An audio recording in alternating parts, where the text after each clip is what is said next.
You are going to want to stick around for this episode. Trust me. No, really. Trust me. Or can you?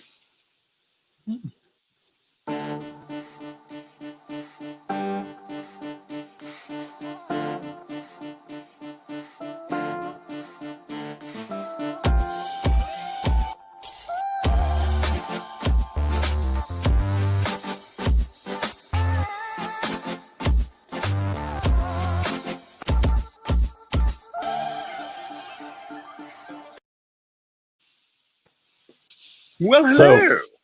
Hello to Chaps, many cultures. Can you be trusted, Brett?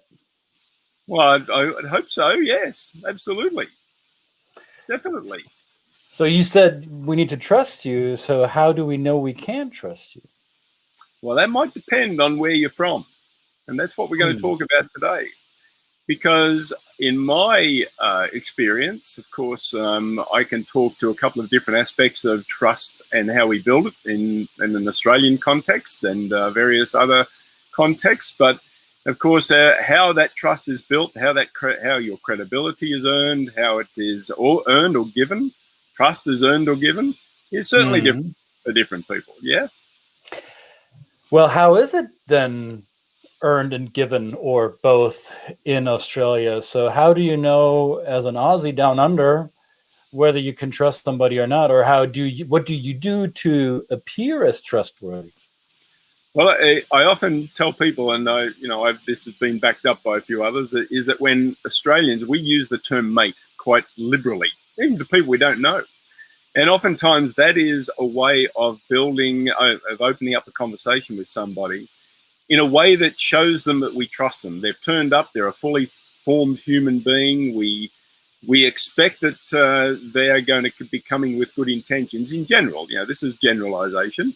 But we then, obviously, through our subsequent interactions or building or working with them or building a relationship with them, then we decide on whether that trust is either justified or whether we might have to change our ways. And of course, that if we were to apply, and I've applied that with different people around the world, and it's not that people have been untrustworthy, it's just I've realized that their trust, their idea of building trust as far as giving it to me is quite different, and therefore I have to actually put a little bit of work in to do it, to be trusted, So the way you explain it, it sounds similar to the way trust is extended in North America.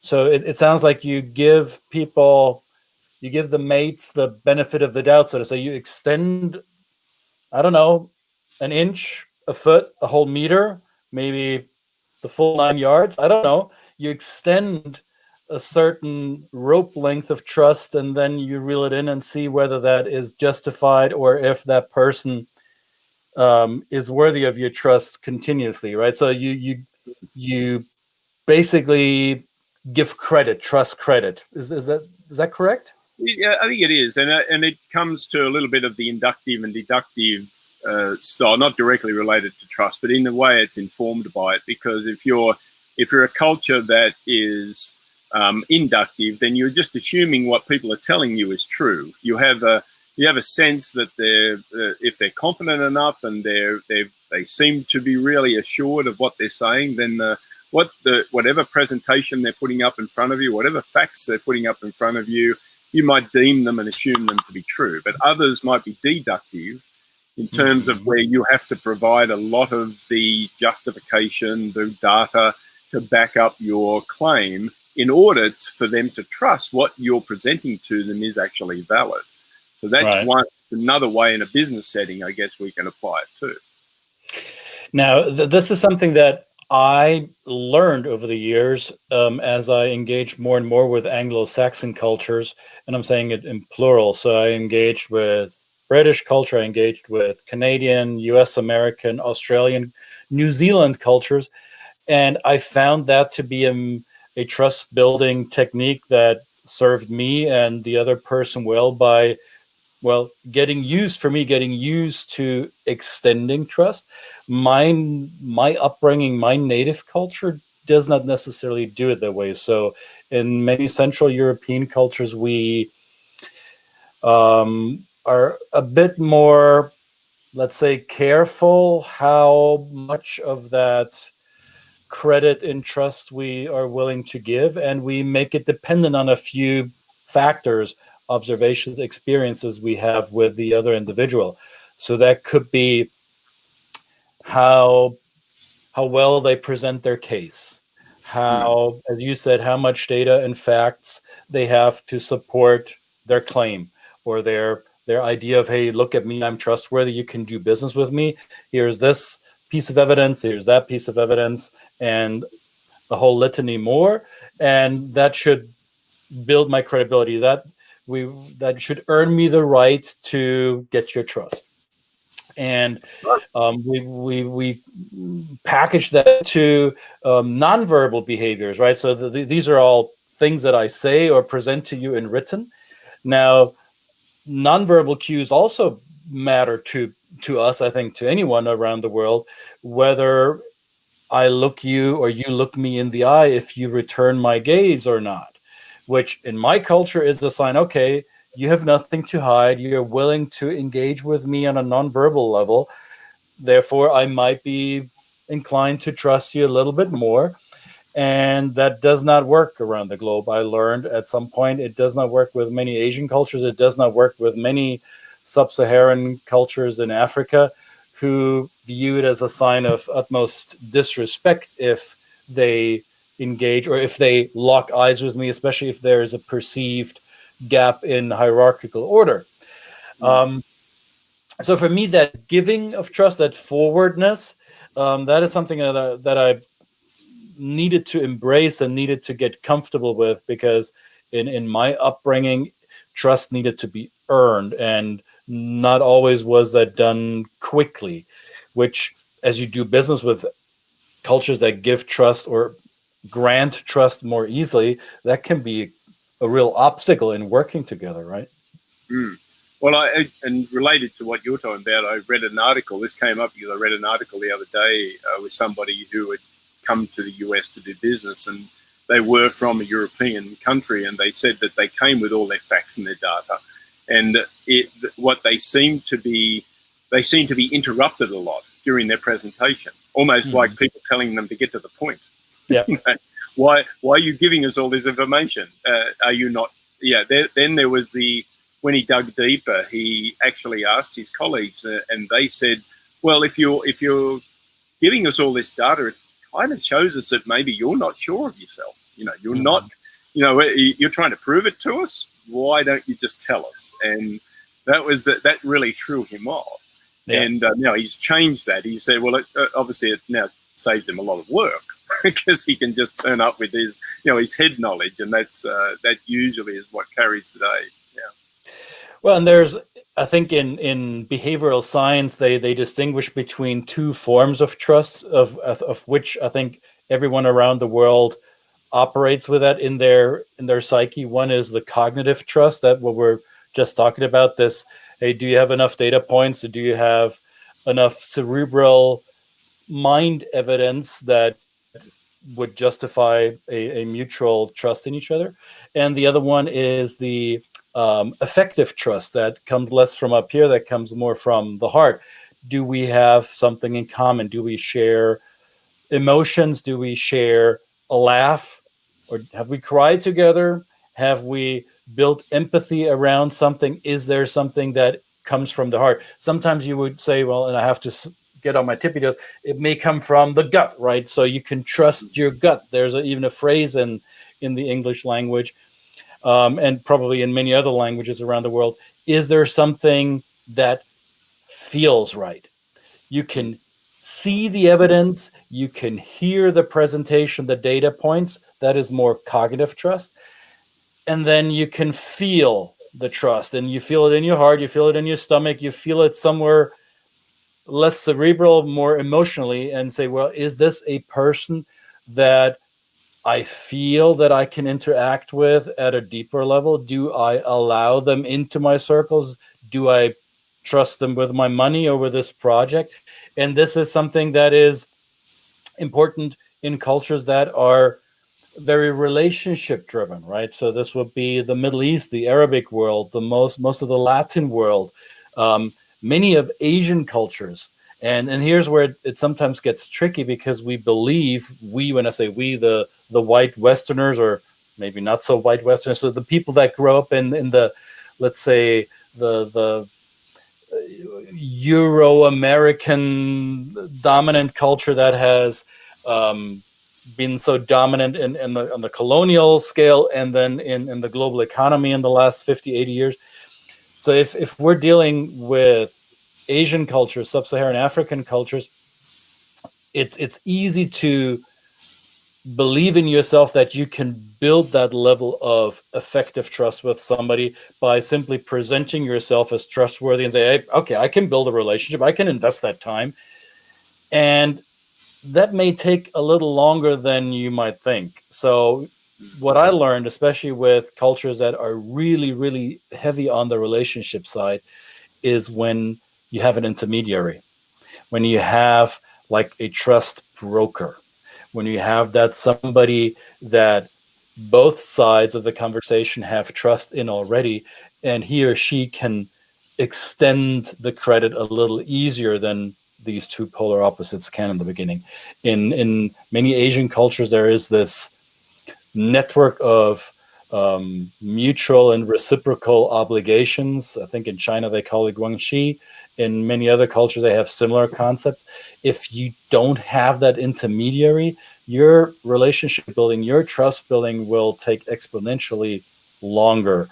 And if you're from one of these cultures and you're trying to do business with the trust credit giving Anglo-Saxon culture, then you will recognize quickly that playing quote unquote hard to get will not earn you the trust as quickly as it can be withdrawn from you. Brett, I remember you telling me the story, and I think you may have said it on this program before, that you came from Australia to North America and thought that it was going to be easy to earn Americans' trust based on your likability as, or perceived likability as, an Aussie. So aren't the Americans that trust giving after all? What's wrong with that image? So I do say that a lot. I mean, and it goes back that separated by a common language. I have been guilty of weaponizing my Australian accent, because it's an accent that most Americans like to hear and listen to. And but I do warn my compatriots when they come here that only extends a certain period of time. You know, you really do have to actually, you know, be confident, know your stuff, and be willing to say it out loud. And when it comes to business, then it is, you know, where it's very literal, and you have to be very direct and that kind of thing as well, you know. So that is a slight difference between two cultures that are very, very similar on the surface. Yeah. Yeah. And I like your analogy of the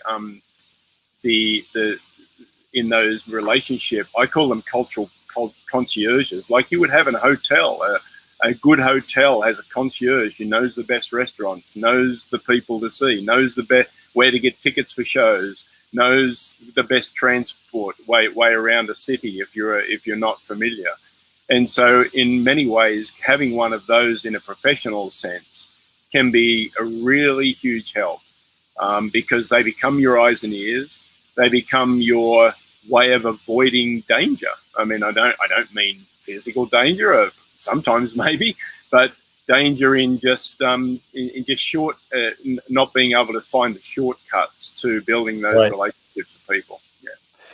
Well, and then there's the question of, how do I find that concierge? Who, I mean, this is where it becomes the infinite question. How do I find that intermediary that I can trust and the other side can trust? And is this an intermediary that only the other side of the negotiation table trusts and I don't trust? So that might be an added level of complexity. So I think it behooves us, no matter who we're doing business with across the globe, it behooves us to do some research before we enter into these conversations, and figure out what might be qualifiers and disqualifiers in a certain culture.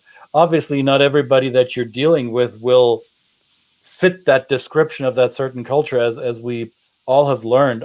I'm making that sweeping generalization and assumption that we all have learned that at some point there is no such thing as the American or the Australian or the German. There's variance within every cultural group, and we all belong to multiple different cultures at the same time. However, figuring out what could be potential tripwires, what could be disqualifiers in trust building is I think a very important task to complete before you consider engaging and building trust with someone from a culture that is different than your own. Absolutely. Most definitely. Most definitely. See, most definitely. I try, and I can trust you. And people, please trust the man. He just said it.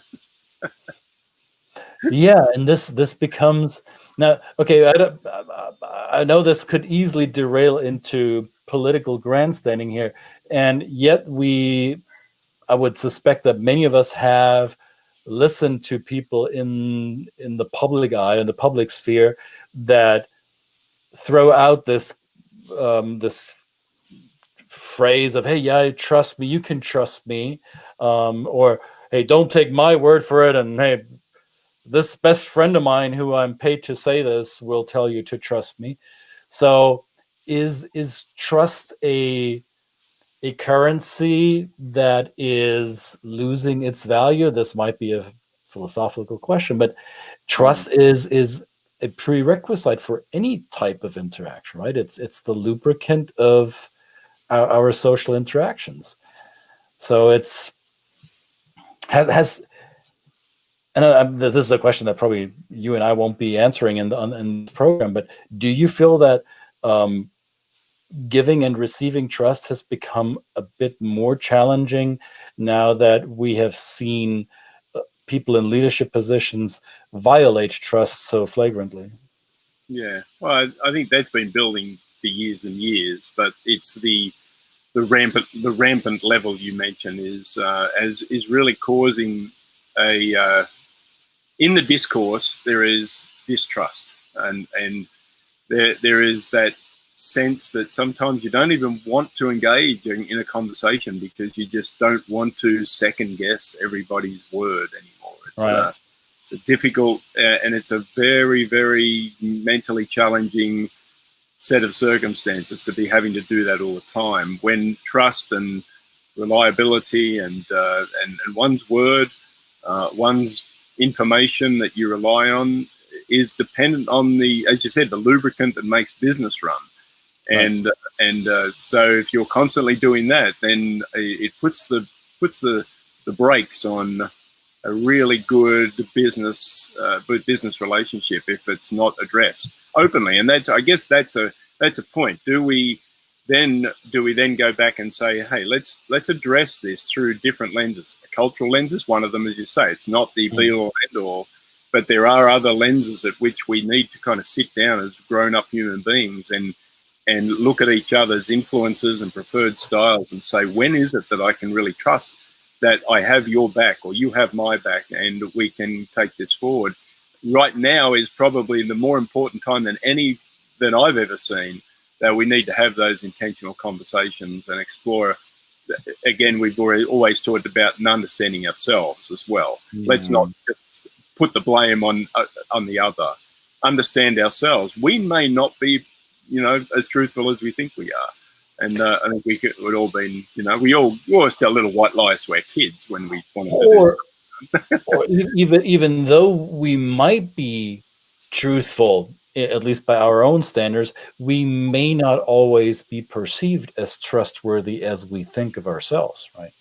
So even if you think of yourself that you're super trustworthy, who is to say that the world out there will see it the same way? And I think I don't have an easy answer for this. However, the very basic answer for this is one of my mantras, that every human behavior at its heart, at its core, has a positive intent.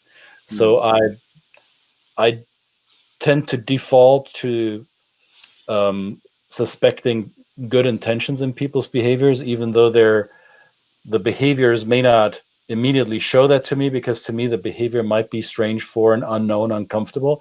But still, I remind myself that there is a positive intent behind all of this. Now let's find out what it is. And that finding out process, that detective work, requires engagement. It requires interaction. And that's maybe an oversimplification. However, unless we trust ourselves to be good at interacting, how is there supposed to be trust from somebody else? So it all starts here. Trust yourself up here and in here. And that might be the first step for mutual trust. Absolutely. Very good, sir. Well, thank you very much. That was great. Interesting. Thank you for trusting me with this, Brett. No, well, well, we know each other. See, we've built this trust. It's great. And tell us what your thoughts are. What experiences have you had in building trust, losing trust, gaining it back if you've lost it? Comments, questions in the chat. Let us know. Even emails. You can send emails. You can send direct messages that no one else can see if you don't want to talk about this in public, because trust is a touchy subject for some. So that's right. Here's how you find us. It's right there. It's going from here over there. So it's absolutely easy. All right, guys. Well, that's fun. Thank you very much again for another wonderful day. Episode 67 of the Two Chaps Many Cultures is in the bag. In the bag. Trust us. Bye-bye. Have a great one, everybody.